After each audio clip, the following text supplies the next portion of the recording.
They say the truth will set you free, but nobody tells you that first it's going to pick you up by the ankles and shake you until every last comforting illusion falls out of your pockets and shatters on the floor. For me, that moment wasn't a loud, dramatic confrontation. It was the whisper of a small, folded piece of paper hidden behind a stack of insurance documents. A receipt from a clinic. A receipt that proved the baby my wife was so excited to tell me about couldn't possibly be mine, because we hadn't touched each other in over 3 months. This is the story of how I let her believe her perfect lie was safe, right up until the moment I became the architect of its perfect collapse. If you know what it's like to have your world flipped upside down, to look at someone you love and see a complete stranger, then you're in the right place. This channel is built on stories of truth and consequence. If you're ready for a journey into the heart of a betrayal and the cold, calculated path to justice, hit that subscribe button and ring the bell. Liking the video lets me know you want more stories like this. Now, let's go back to the beginning, to when I was just a man who thought he was going crazy. My name is Ryan Cooper. I'm 36 years old, and for the last 8 years, I've been a project manager at a firm called Crestline Builders in Seattle. I deal in timelines, budgets, and the cold, hard reality of concrete and steel. I like things that are measurable, predictable. For 5 years, I thought my marriage to Charlotte was one of those things. We met at a friend's barbecue. She was a whirlwind of laughter and sharp wit. A graphic designer who saw the world in colors I couldn't even name. I was the steady, reliable one. She used to say I grounded her. I used to say she gave me wings. It was cliché, but it was ours. The first 3 years were a masterpiece. We bought a small craftsman house just outside the city. Charlotte painted the walls in bold, warm colors. I built us a deck where we'd spend summer evenings talking about the future. We wanted kids. Someday, we'd always say, when we're ready. She wanted to be more established in her career. I understood. We had time. The change was so gradual, I almost missed it. It started with the little things, the kind you dismiss with a dozen reasonable excuses. She stopped leaving the little post-it notes on the fridge that said, "Love you, handsome." She started working later, her explanations vague. A big project with a new client, she'd say, her eyes fixed on her phone. Lots of last-minute changes. The intimacy was the first major casualty. It didn't vanish in the blaze of argument. It faded, like a photograph left in the sun. A headache, too tired from work, stress about a deadline. The excuses became a nightly ritual. I'd reach for her hand, and she'd find a reason to get up and do the dishes. I'd try to kiss her, and she'd turn her head, offering a cheek. After a while, I stopped trying. The rejection was a constant, dull ache in my chest. I started keeping a mental ledger, a habit born from my professional life. It was the only way to make sense of the chaos. Item: came home smelling of a spicy cologne that wasn't mine. Explanation: the new art director, Peter, drives me home sometimes when I work late. His car smells like a perfume counter.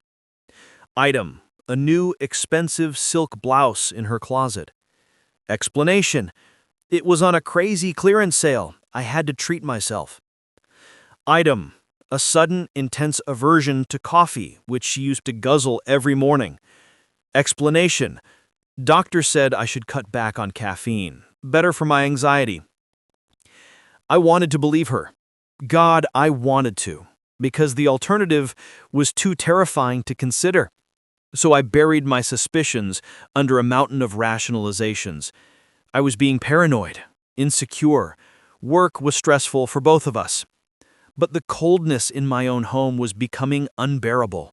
The woman I loved was turning into a polite, beautiful stranger who shared my mortgage.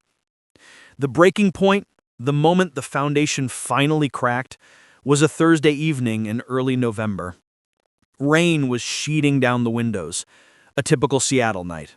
Charlotte was on the couch, scrolling through her phone. I was trying to engage her. "Remember that little Italian place we loved in Queen Anne? The one with the terrible wine but amazing pasta? We should go this weekend." She didn't look up. "Maybe. I'm pretty swamped. This new client is a nightmare." "This same client has been a nightmare for 3 months, Char. What's the project? Maybe I can help. Fresh eyes." That got her attention. She put her phone down, face down on the cushion. A new habit. "It's a rebranding for a tech startup. Very hush-hush. NDAs and everything. You wouldn't understand it, Ryan. It's all very niche." The dismissal was like a slap. "I wouldn't understand. I run multi-million-dollar construction projects. I think I can grasp the concept of a logo." "It's not the same," she said, her voice tight. She stood up. "I'm going to take a bath. I have a splitting headache." And just like that, the conversation was over. I sat there in the silence, listening to the water run upstairs, the lock on the bathroom door click into place. That was another new habit. The locked door. I felt a surge of frustration, a desperate need to do something. I decided to be useful. I'd organize the messy filing cabinet in the home office, a task we'd both been avoiding for months. It was a tangible problem I could solve. I was pulling out old utility bills and warranty packets when my fingers brushed against a small, tightly folded square of paper tucked right at the back, behind the file for our homeowner's insurance. It was crisp, unlike the other softened, aged papers. Someone had put it there recently. I unfolded it. The header was a simple, clinical font, Evergreen Women's Clinic. The date was 7 weeks ago. My eyes scanned the itemized list. Consultation, lab fee, pregnancy test. And then in the notes section, a single word typed in bold, positive. The world didn't slow down. It stopped.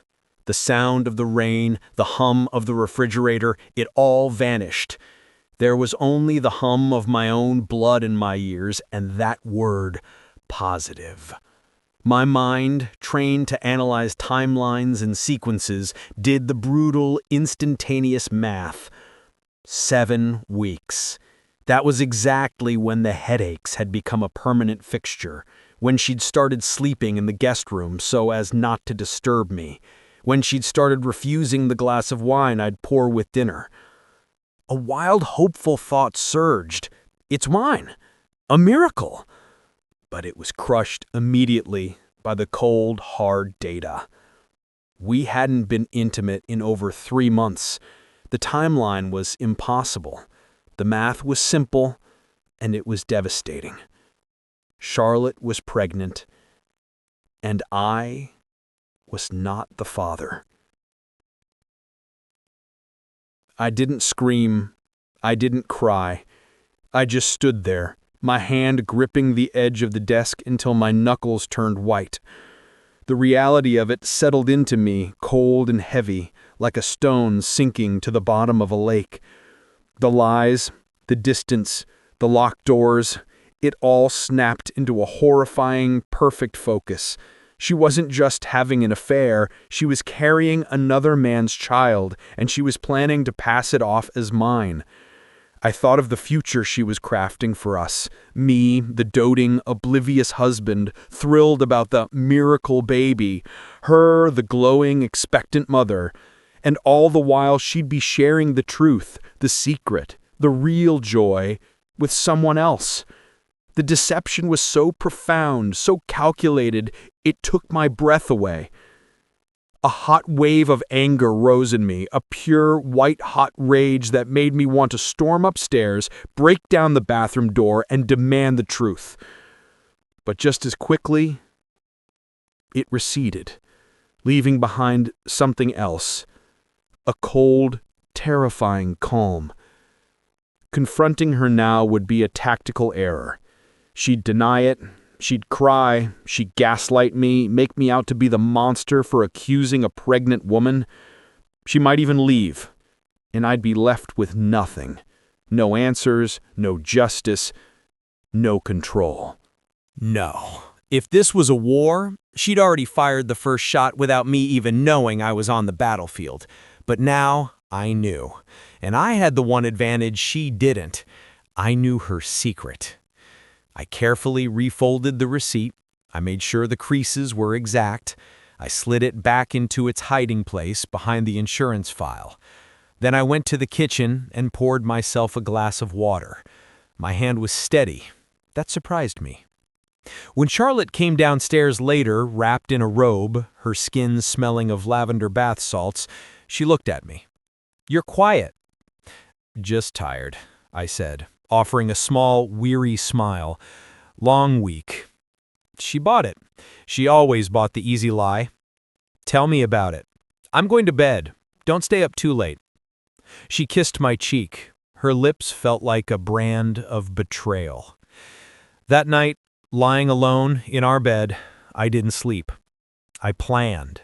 I wasn't Ryan Cooper, the betrayed husband, anymore. I was Ryan Cooper, the project manager. And this was the most important project of my life. Codename Vindication. The next day, I became a ghost in my own life. I observed everything. I noted the times she left for work, the times she came home. I listened to her phone conversations, which were now conducted in hushed tones in the backyard. I started checking our shared credit card statements online. They were charges for dinners at expensive restaurants on nights she'd told me she was working late. A charge for a hotel in Bellevue back in August, around the time this all started. She told me she was on a team-building retreat. I needed more. I needed proof. I rented a car, a nondescript gray sedan, and on a day I'd taken off work, I followed her. She didn't go to her design studio downtown. She drove to a sleek, modern apartment building in the Capitol Hill neighborhood. I watched from a distance as she parked and walked up to the entrance. She didn't buzz a unit. She typed a code into the keypad and walked right in. She had a key. An hour later, a man came out of the same building. He was tall, with the easy athleticism of someone who spent more time in a gym than on a construction site. He had designer stubble and was wearing clothes that cost more than my weekly salary. This was Peter, the art director. The pieces of the puzzle were locking into place. I took photos. Clear, crisp shots of him, of the building, of his license plate. I felt a strange detachment, like a journalist, documenting a story that had nothing to do with me. That weekend, I visited a private investigator. His name was Frank Walsh, a man in his late 50s with a weary face and eyes that had seen it all. His office smelled of stale coffee and old paper. "I need to know everything," I told him, sliding a folder with the photos and details I had across his desk. "I need to know his name, his job, his history. I need to know if he's married. I need a full background." Frank Walsh nodded, not even blinking. "Standard infidelity package. We'll get you what you need. Give me a week." The following week, I met with a lawyer, a sharp, no-nonsense woman named Rebecca Shaw. I laid it all out for her, the receipt, the timeline, the evidence I was gathering. "Do you want to save your marriage, Mr. Cooper?" she asked, her tone neutral. "I want to know the truth, and I want to protect myself. Then the first thing you need is a DNA test, but you'll have to wait until the baby is born. Until then, do not sign the birth certificate if you have doubts. Gather all the evidence you can, financial records, photographs, any proof of the affair. The more you have, the better your position will be in the divorce." Divorce. The word hung in the air, final and grim. This was real. Meanwhile, Charlotte was beginning her performance. She started being nicer, more attentive. She'd ask about my day. She'd make my favorite meals. It was the calm before the storm. She was preparing to drop the wonderful news. I played my part perfectly. The loving, slightly oblivious husband. I'd ask if she was feeling better, if her work stress was easing. I'd rub her shoulders, feeling her tense under my touch. The dossier from Frank Walsh arrived in a sealed envelope. Peter Evans, 34, freelance art director, mostly for high-end fashion brands, a string of short-term relationships, currently living in a rented apartment. The kicker, he had a reputation in his industry for being a charismatic climber, known for attaching himself to people who could advance his career. He was flashy, but financially unstable. The expensive clothes were a facade. It all fit. Charlotte wasn't just having an affair with a handsome man, she was involved with a parasite. A plan began to form in my mind, a cold, meticulous plan. Confrontation was inevitable, but it couldn't be a messy, emotional explosion. It had to be a strategic unveiling. It had to be a trap she walked into willingly, one where every exit was sealed before she even knew she was caught. The opportunity came a few weeks later. Charlotte, glowing with a nervous energy, suggested we go out for a fancy dinner on Saturday night. "To that new French place you wanted to try," she said. "I have something to tell you." The moment had arrived. I smiled, the picture of affectionate curiosity. "That sounds great, honey. Something good, I hope," she said. The best. Her eyes shining with a truth I now understood. The day of the dinner, I made my final preparations. I went to a bank and opened a new account in my name only. I began quietly moving half of our shared savings into it. I met with Rebecca Shaw again to finalize the divorce papers, leaving the date blank. I had everything ready. Saturday night. The restaurant was all soft lighting and hushed conversations. Charlotte looked beautiful in a new emerald green dress. She was jittery, playing with her necklace. We made small talk through the appetizers. The tension was a physical presence at the table. Finally, after the main course was cleared, she reached across the table and took my hand. "Ryan," she began, her voice trembling with staged emotion, "I have the most amazing news." I leaned forward, my face a mask of eager anticipation. "What is it, sweetheart?" She took a deep breath. "We're going to have a baby." I let my eyes widen. I let a slow, disbelieving smile spread across my face. "What? A baby? Charlotte, are you serious?" "I took the test a few days ago. I'm pregnant, Ryan. After all this time, it's finally happened." I stood up, leaned over the table, and kissed her. It took every ounce of my willpower not to recoil. This is incredible. How far along are you?" "The doctor says about 7 weeks," she said, her relief palpable. She'd done it, the lie was out, and I had swallowed it whole. 7 weeks, I repeated, as if marveling at the number. I sat back down, my smile never wavering. "This calls for a celebration." I flagged down the waiter, "A glass of your best champagne for me, and a sparkling cider for my wife." As the waiter left, I looked at Charlotte, beaming. She was radiant, convinced of her victory. This was the peak of her deception, and it was the perfect time to bring it all crashing down. You know, it's funny. 7 weeks. That's such a specific time frame. It really makes you think about cause and effect. Her smile tightened slightly. "What do you mean?" "Well, it just seems like a miracle, a real blessing."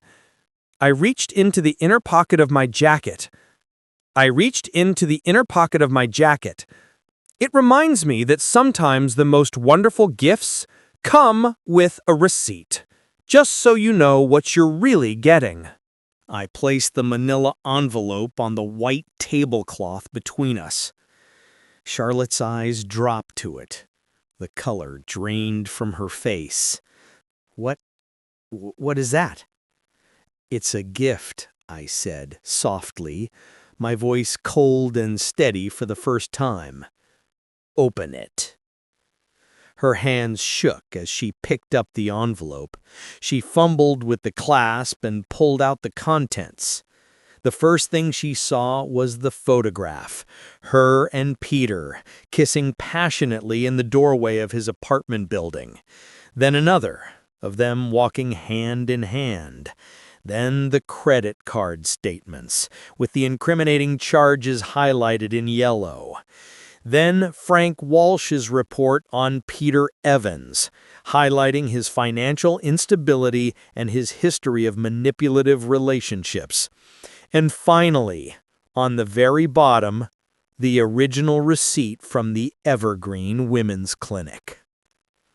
She looked up at me, her face a mask of sheer terror. Her mouth opened, but no sound came out. 7 weeks, Charlotte. My voice barely a whisper, but every word hitting her like a physical blow. We haven't shared a bed in over 3 months. Would you like to explain the math to me? Or should I ask Peter? Ryan, I can explain, she stammered, tears starting to well in her eyes. Please, I said, leaning back and folding my arms. I'm fascinated. Explain how you got pregnant with my child when I haven't touched you. Explain the hotel in Bellevue. Explain the key to Peter Evans' apartment. Explain why you thought you could look me in the eye and call this, I gestured to her stomach, a miracle. The tears were streaming down her face now. People at other tables were starting to stare. It wasn't supposed to happen like this. I was going to tell you. Tell me what? That you were pregnant? Or that you were a fraud? I picked up the divorce papers, which I had placed in the envelope last. I slid them across the table. You don't have to explain anything to me, Charlotte. It's all right here. I've known for weeks. I've just been waiting for you to make your move. She stared at the papers, her whole body shaking with sobs. The facade had not just cracked, it had vaporized. The scene she had imagined, the joyful announcement, the celebration, had become her own personal hell. I want you out of the house by tomorrow, I said, my voice flat. My lawyer's number is on the first page. Don't contact me unless it's through her. I stood up, threw a few $100 bills on the table to cover the meal, and looked down at the weeping woman who was now a stranger to me. There was no anger left in me, just a vast, empty calm. Goodbye, Charlotte. I turned and walked out of the restaurant, leaving the wreckage of our life behind me. The cold night air felt clean in my lungs. The divorce was swift and brutal. For her. Thanks to the mountain of evidence, she got nothing she wasn't legally entitled to. No alimony, a simple division of assets, which were significantly less than she had anticipated. She moved in with Peter, the man of her dreams. The baby was born in June, a boy. I legally disavowed paternity, and a court-ordered DNA test confirmed the obvious. Peter Evans was the father. Their fairy tale lasted about as long as a snowball in hell. Peter, it turned out, wasn't thrilled about the realities of fatherhood and financial responsibility. The fights started almost immediately. He left her when the baby was 6 months old, apparently overwhelmed by the pressures of domestic life. I heard through the grapevine that he'd moved to Los Angeles to pursue a bigger opportunity. Charlotte was left alone with a newborn, a mountain of debt, and a career that had stalled during her pregnancy. The last I heard, she'd moved back to her hometown, a small city where everyone knows everyone else's business.